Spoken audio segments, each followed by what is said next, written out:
नमस्कार, मैं हूं अनंत कुमार। आप देख रहे हैं झारखंड न्यूज लाइव। मैं इस वक्त हूं गिरिडीह में और गिरिडीह में विश्व आदिवासी दिवस के ओर से एक कार्यक्रम आयोजित किया गया है, जहां बड़े पैमाने पर आदिवासी समाज के लोग सड़क पर उतरे हैं और झंडा चौक होते हुए एक जुलूस निकाला गया है और सीधे यहां पर एक कार्यक्रम हो रहा है। आइए बात करते हैं इस संबंध में यहाँ के युवाओं से, इस संबंध में इनका क्या कहना है। क्या नाम हुआ आपका? मेरा नाम प्रेमराज हुआ सर।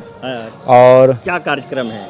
आज 9 अगस्त है और 9 अगस्त को पूरे विश्व में जो है सो अंतर्राष्ट्रीय आदिवासी दिवस के रूप में मनाया जाता है।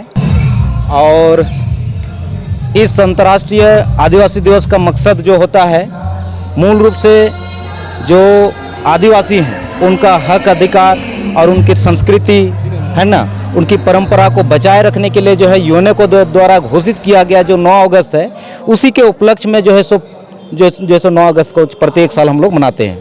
अभी जुलूस में जब आप लोग आ रहे हैं तो बहुत कई तरह के नारे लिखे हुए थे मनुवाद के खिलाफ में, SC/ST एक्ट के बारे में, आरक्षण के बारे में, क्या कहना है? सर, हमारा ये जो भारत देश है, मूल रूप से जो हम लोग रह रहे हैं, इसमें SC और ST कैटेगरी को इतना ज़्यादा दबाया जा रहा है, चाहे वो न्यायपालिका के द्वारा या तो कार्यपालिका के द्वारा या और दूसरे जो क्षेत्र हैं उनके द्वारा विभिन्न तरीके से बहुत ज़्यादा उसको जो है सो दबाया जा रहा है। अभी हाल फिलहाल आपने जो है सो सुप्रीम कोर्ट का जो एक ऑर्डर जो निकला है, उसमें जो है सो आरक्षण के मुद्दे पर उसको कैटेगराइज किया जा रहा है, जो कि संवैधानिक नहीं है। ये जो है सो SC/ST को जो है सो धनी या गरीब से जो है सो आगे बढ़ाने का मामला नहीं था। ये निश्चित रूप से जो है सो उनको जो है इतना सालों से जो उसको शोषित किया गया है, पीड़ित किया गया, दबाया गया है, कुचला गया है, उससे उत्थान या उसका जो भरपाई करने के लिए आरक्षण दिया गया था। लेकिन सुप्रीम कोर्ट ने उसका अलग व्याख्या किया और व्याख्या में उन्होंने जो है सो उसको जो है सो उप जातियों में बांटने का कार्य करने का एक षड्यंत्र रचा है, जो कदापि जो है सो संवैधानिक नहीं है सर। और हम लोग पुरजोर जो आदिवासी और SC समाज पुरजोर जो है इसका खुले विरोध करते हैं और हम लोग जो है सो इस पर जो है रोड पर उतरने के लिए जहाँ तक संभव हो रोड को हम लोग जो है कभी जो है सो सुनसान रहने नहीं देने वाले। क्या ऐसा लगता है कि जो सुप्रीम कोर्ट का जो आदेश है या अन्य जो बार बार बात उठते रही है, तो जो समाज दलित हो या आदिवासी में जो लड़ने वाला वर्ग था, उसको अलग करने का कोई साजिश है? निश्चित रूप से सर, ये तो एकदम निश्चित रूप से स्पष्ट दिख रहा है कि साजिश है।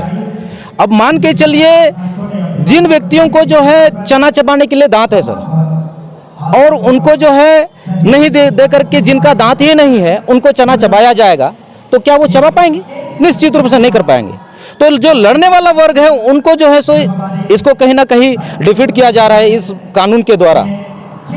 तो ये तो हालांकि कर रहे हैं, लेकिन हमारे DNA में जो है सो क्रांति की खून है, इतिहास हमारा रहा है, चाहे वो बिरसा मुंडा रहे, ज्योतिबा फुले अगर देखा जाए OBC वर्ग से, SC समाज से अम्बेडकर साहब हैं बड़ा नाम, उसके अलावा हमारे तिलका साहब हैं, है ना, तो ये सिद्धो कान्हू है, तो ये सब लोगों ने क्रांति की है और ये खून हमारे पास भी है।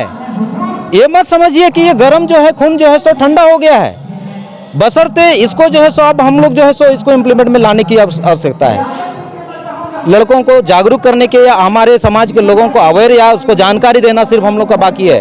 और जिस दिन जानकारी दे देंगे उस दिन रोड पर जिस दिन उतर जाएंगे तो ये लोग कहाँ चले जाएंगे उसका कोई पता नहीं होगा, भागने का भी इसको जो है सो नहीं मिलने वाला है जगह। तो हमारा प्रयास तो है, अगर संवैधानिक रूप से माने तो हम लोग जो है सो उसको संविधान के आधार पर उसको जो है सो समझाने का कार्य करेंगे, नहीं मानेंगे तो हम लोग अपना रास्ता देखेंगे, मार्ग देखेंगे कैसे इसको हथकंडा अपनाना है। तो ये विश्व आदिवासी दिवस के अवसर पर मतलब क्या संदेश देना चाहिए? बस इस आदिवासी के शुभ अवसर पर, आदिवासी दिवस के शुभ अवसर पर हमारे लोगों को यही जानकारी देना है कि हम लोग को किस तरीके से हमारी संस्कृति परंपराएं बचाए रखें। और जो अभी वर्तमान समय में जिस प्रकार से हमारे अधिकारों को कुठाराघात किया जा रहा है, उसमें जो है सो चोट किया जा रहा है, उस पर लोगों को किस तरीके से जागृत किया जाए या उसको जो है सो हमेशा जगा हुआ बनाया जाए, उस पर जो है सो मूल फोकस है हम लोग का। इसलिए आप लोगों ने देखा कि सुबह से हम लोग जो है झंडा मैदान से रैली करके जो है सो हम लोग टाउन हॉल पर आए,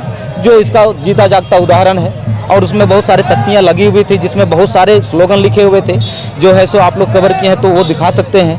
तो इस तरीके से हम लोग का मकसद है कि जो है सो कहीं ना कहीं जो भी हमारे मुद्दे हैं, जो भी हमारे हक और अधिकार हैं और हमारे खिलाफ साजिशें की जा रही है, उसका मुंह तोड़ जवाब हम लोग देने के लिए तैयार हैं सर।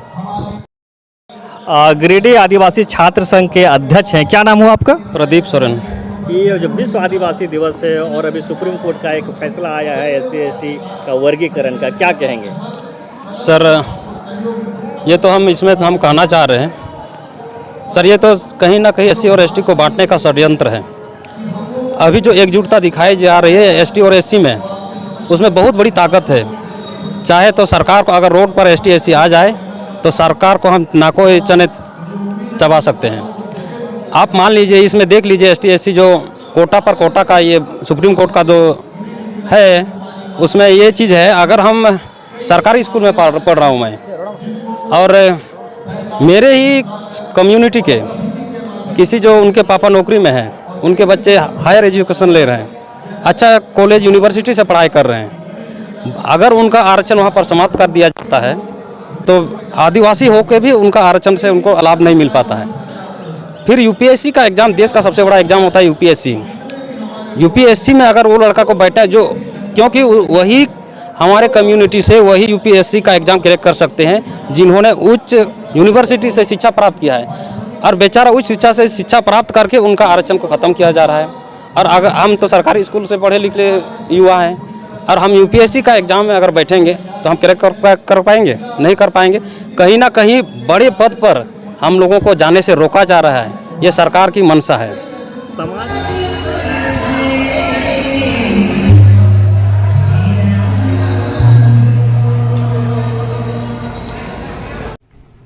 अभी तक यदि हमारे चैनल को सब्सक्राइब नहीं किए हैं तो कृपया सब्सक्राइब कर दें, लाइक कर दें और बेल आइकन का घंटी बजा दें।